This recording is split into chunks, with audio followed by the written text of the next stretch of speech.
Good morning, true crime friends. How y'all doing? Y'all, we have a new case. Have I got a case for you? First, you know what you need to do. Please like this video and subscribe to the channel. It helps other people find us. Also, find me over there on the socials. Facebook, Instagram, Blue Sky, all the things. Look, we need to talk about it. South Carolina, I'm looking real hard at y'all right now. This case is unusual. I'm talking about the Rose Petal murder case. Now listen, I have discussed this case before. There's a whole playlist about this case. I have waited for like almost 2 years for this case to come to trial. And yesterday I found out we have a jury. Yes, we have a jury. But in case you don't know, roll your mind back or just click on the playlist. A link to my playlist of this case will be in the description box of this video. Let me tell you what happened. This is the state of South Carolina versus Zachary Hughes. Now, normally I'm like, what old Zach do? He looked guilty to me. He has a guilty face. But in this case, maybe not. So look, Christina Parcel was a mild-mannered vet tech living down there in the low country, right? South Carolina, Greer, South Carolina. And she had, in my opinion, terrible taste in men. But that happens. Sometimes young people have terrible taste in men, right? By the time she was in her early 30s, she was twice divorced. And she was like, you know what? I want to finally settle down with a nice, decent dude and make a nice, respectable life for myself. Oh, look at that Mama Luke over there. He seems like just the one for me. You know, that old dude with a wife and some kids. I think he's the miracle of my life. And so then she connected with Mr. John Melo. Ma'am, point of information, close your legs to married men. In the words of the great philosopher, Francoise, over there at the Real Talk Bougie, she says, close your legs to married men. But Christina clearly was not watching Fran. And so she opened her legs to married man. And so she had a baby with this married man. Well, good news, if you could call it good news. He divorced his wife and children and got, really together with Christina. Was like, okay, we're going to raise this baby together. And no sooner than she had the baby, he started making demands. Whoever would have guessed that a no account married man would be not a stand-up dude? Or was he not a stand-up dude? So John Melo was like, I want the baby. You got to do this. You got to do that. She was like, oh, I have made another terrible choice. This is horrible. Okay, so I'm going to break up with John Melo, even though he is insisting on having custody of my newborn baby. The nerve. But he was like, give me the baby. Give me the baby. Give me the baby. I want the baby. She's like, oh, help me. I need protection. Oh, look, it's another pair of wrinkly balls over here that I'm interested in. Enter Bradley Parcells, her boyfriend. And her boyfriend was like, I will save the day. I will pay for your legal fees and I will keep you safe and sound. And, oh my goodness, there's a frog in my throat. She was like, okay, Bradley, you're protecting me from my very, very mean baby daddy and you are helping me with the custody. But here's the thing. Until Christina got on her feet, she said to the baby daddy, you hang on to the baby and then I'm going to visit the baby a whole lot and we're going to raise the child together. And I know you're being mean and nasty and fighting me for custody in court, but I'm sure this is all going to work out good. Meanwhile, Christina Parcel went down there to vet tech school because, a girl needs a job. She got to be self-supporting through her own contributions. And so she got a job and she was down there at, the vet's office and everybody was like, Christina was so lovely. Oh, she handled the puppies and the kitties and the frogs and the bunnies, everything, right? And when a pet came in that needed a home, she was like, don't you worry about it. I will foster that pet. And I was like, oh, she's an animal lover. Oh, I'm an animal lover too. And then one day, Bradley Post, the wrinkly bald boyfriend, should we maybe not call him that? That's bad manners. We keep our pinkies out over here. Anyway, Bradley Post comes home and he was like, I cannot reach my girlfriend on the phone. Let me go over here. Oh, she's unalive on the floor. Child, dead like a carp on the floor in the middle of the living room. But wait, there's more. She's not just been shuffled off this mortal coil. There's rose petals sprinkled all over her. In my mind, the unalive her like, unalived her, clearly with a knife, in my scenario. And then he was just like, this is a mess. You know what this needs? Rose petals. So he just like sprinkled them. Or did he take the roses out of the vase and like beat her with them until the petals went everywhere, but no stems were found? Did he bring the rose petals to the scene of the crime? And I, of course, was thinking, It was their baby daddy, John Melo. He clearly did this. Plot twist, John Melo was out of the country when this happened. Oh yeah, he had gone back to his homeland of Italy. Now look, he said Italy was his homeland. Turned out his real homeland was Boston. Sir, how Italy get to be your homeland if you was born and raised in Boston? But okay, don't go by me. Maybe his ancestors are from Italy, unclear. So he was like, I don't know what y'all talking about. I was over in my homeland of Italy when this lady got shuffled off this mortal coil. So what you want from me? So then people was looking at the boyfriend, Bradley Post, like, Bradley, where were you? And he was just like, I was at work. I have a good alibi. I can prove it. When Bradley Post comes home and finds Christina Parcel over there on the floor, he was like, oh, I have to call the police. You know, the way you would. And the police show up and he's talking on his phone, you know, because he was upset, probably trying to settle his nerves. And the police were like, hey, sir, we're here to help you out. He's like, can you wait a minute? Because I'm trying to finish up my phone call. Sir. Maybe your girlfriend who slipped the surly bonds of this earth, maybe she should be your priority. He's like, if you could just hold for 1 minute. And they were like, okay. So they wait. And then they go in the house. He's like, yes, I want to help. Oh my goodness, this is terrible. First, let me put on these gloves. This is not going to be suspicious at all. I'm going to put on these gloves and I'm going to look around the house with you. So the cops was looking at him like, you sure you got an alibi? Because I'm not real sure you got an alibi. He was just like, I don't know what happened here, but she's super duper dead. So y'all might want to take her away someplace. And the police were like, this is a weird crime. There's rose petals. The guy we think would have done it was over in his homeland. And the boyfriend, who we don't think did it, has on gloves at the crime scene. All these people are nuts. And I know you're saying to yourself, but Kathy, town gossip, where does Zachary Hughes come in? But wait, I'm going to tell you where Zachary Hughes comes in. Turns out that the police were like, we don't have a lot of leads, so we're going to have to do some old-fashioned detective work. And we're going to, I spy with my little eye. We're going to ask all the nosy neighbors, child. You know, it was curtain twitchers galore who was like, what is happening over here? They looked at ring cams. They looked at flock cams, and they were like, you know, flock cams are like those cameras that are up above the highway that like read your license plates or whatever. They were like, we're going to look at everything and see what we can find. What do they see? They see a truck driving near the crime scene with a bicycle in the back of it. And then they see a dude in like a hood and mask and everything riding his bicycle over near the house. And then shortly after the alleged time of the crime, this bicycle rides away. And they were like, aha, maybe the bicycle dude is the one who did it. Well, they trace the bicycle to the truck and the truck to the people. And ultimately, they connect with Zachary Hughes. And they were like, but why would this random bicycle dude, unfortunately unalive, this really beloved vet tech? Everybody down there at the vet's office, they loved her. She has to be a good person because she's an animal person. So they're like, Zachary Hughes, boo-boo, where you at? Where you at? Why don't you come on in here so we can talk to you? And he's like, me? I am a concert pianist. I play the piano really good. And you know, I would not anybody because I might hurt my delicate fingers. And so then I cannot play the Beethoven and whoever else he was going to play. And they were like, okay, where was you playing the piano? He was like, cruise ships. You know, I was about to go on a world tour as entertainment on some cruise line. And they were like, how about you come back over here and talk to us? And he was like, I was just about to get on a plane to a non-extradition country for my job on the cruise ship. But yes, I will cancel my job and I will drive all night to get back to South Carolina to tell you I did not do this. And so they're like, okay, sir, we did some little more research while we was talking to you. Turns out we found your DNA. And he was like, why, wherever did you find my DNA? And they were like, at the unalive scene. And he was like, oh, I can explain. I can explain what happened. They're like, okay, we're going to tuck you over here in prison. And then you could commence to explain it to your lawyer or whatever. And I was like, well, this seems like a pretty cut and dry, open and shut case. During the course of their investigation, they found out some other things. Christina Parcel, the decedent, they found nasty pictures of her. Okay. Sometimes people take like, you know, unclothed selfies or whatever.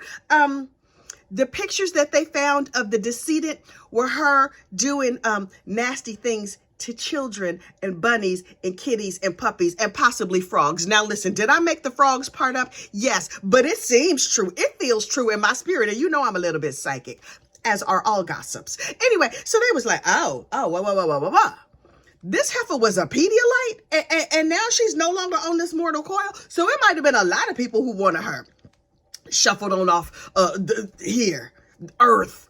And so they were like, wait. Let's keep flipping through these pictures. Oh, I spy with my little eye her boyfriend, Bradley Post. Oh, Bradley, boo-boo, can we see your phone? And he was like, well, no, but yes, but no, but yes. And they look at his phone and there are thousands and thousands and thousands of pictures of what they call CSAM in his phone. You know what CSAM is? Child X abuse material. CSAM. He's a Pedialyte too. Turns out Christina Parcel and her boyfriend Bradley Post was diddling puppies and kitties and her own child and the friends of her own child. Now, when I heard this, I was like, well, clearly this is a public service unaliving. We thought she was a good person, but it turns out she was being real mean and nasty to a whole lot of living creatures. And so I am clutching my pearls. And John Melo, her, the baby daddy was like, I told you. Now, please, let's just, can we touch and agree? If you know the history of John Melo, he's a little bit of a pain in the neck. Oh, he will harass you within an inch of your life. And yes, he cheated on his wife. And yes, he had a baby with this much younger woman and all of the things. But he was right. He had been going to the police saying, protect my child, protect my child, protect my child. And nobody was protecting his child. They were like, John, we can't find evidence that she's doing nasty stuff. And he's like, I'm telling you right now. And so he was suing everybody and losing his mind and spinning out and leaving the country and taking his child with him out of the country. He was going crazy. Was he going crazy because that's his personality? Possibly, yes. But also he was going crazy because his child was in danger. And it turns out John Melo was correct. His child was in danger. Now, I know you're saying to yourself, but Kathy, what does John Melo have to do with the accused Zachary Hughes? Turns out Zachary Hughes, the man who was accused of doing this unfortunate unaliving, the man whose DNA was at the scene of this crime, is friends with John Melo. Might John Melo have talked his friend into doing this unfortunate unaliving when he was out of the country? Unclear. We do not know. But all evidence, in my opinion, points to yes. But listen, I'm not the news. I'm not a lawyer, child. I am just a town gossip. So I was like, oh, I see how this went. John Melo was like, oh, my baby's not safe over there. Can you go over there and her up? And then maybe they'd catch her, diddling the frogs and stuff. And Zachary Hughes, as a good friend, how good of a friend do you have to be to unfortunately unalive somebody? I had some very good friends, and I think of myself as a very good friend. You know what I'm not going to do? Risk life in prison for you. And John Melo was like, I know Zachary Hughes. Yes, he worked as a handyman for me, but that doesn't mean I talked him into unfortunately unaliving my baby's mom, even though she was doing nasty things to bunnies and stuff. And I was just like, oh, this case is a little bit complicated. Meanwhile, over there in the South Carolina prison sits Zachary Hughes, who was like, I know I'm accused of a crime, but I ain't do it. And so I'm just going to make myself comfortable till y'all get all your whole act together, and I'm going to wait to go to trial. Now listen, roll your mind back. Usually when people go to jail, prison, whatever it is, they go in looking okay. And then 6 weeks later, they look terrible.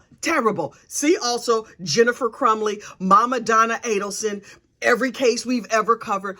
All these criminals, the accused criminals, look horrible. The glow down once you get to prison is so serious. Meanwhile, this Zachary Hughes, y'all, he's been sitting in prison for over a year. He looks fantastic.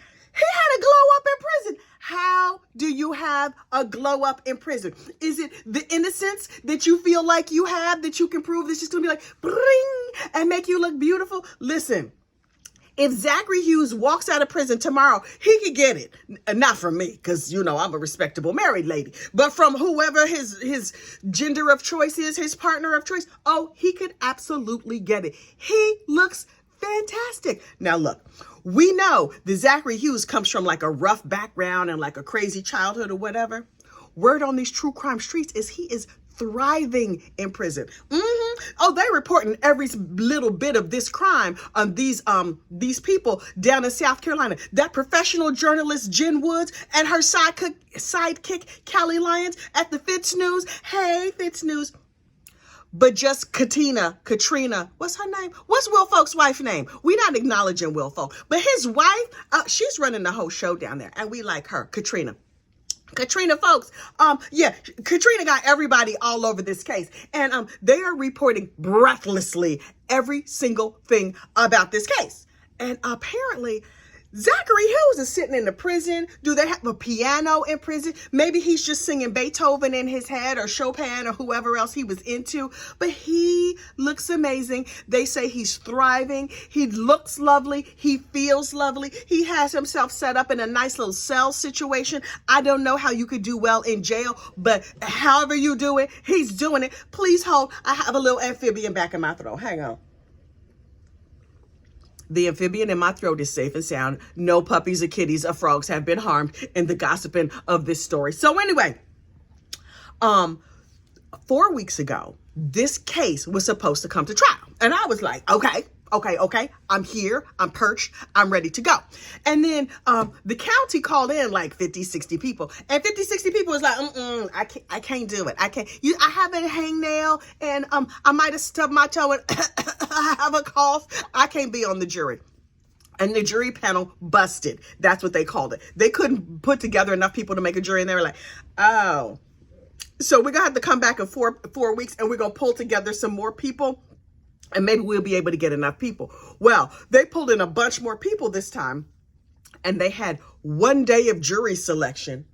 You think the jurors in the community was like, I'm a true crime fan. I want to be on this case. Let this have been in my neighborhood. I'd be like, I volunteer as tribute. I want to be on the jury. Anyway, they seated a jury yesterday down there in the Low Country. And now Fitz News is reporting on it. Gigi from Pretty Lies and Alibis. Oh, you know she's on all things South Carolina. Gigi for the YouTube channel Pretty Lies and Alibis is live streaming this channel, and I will be live listening to this channel while I'm working. Is my boss watching this? I will be working diligently all day today and every day of this trial with a little earbud in my ear while I'm listening to this trial. Oh, Black Jesus, don't let none of my meetings be long because I don't want to be, I don't want to miss nothing.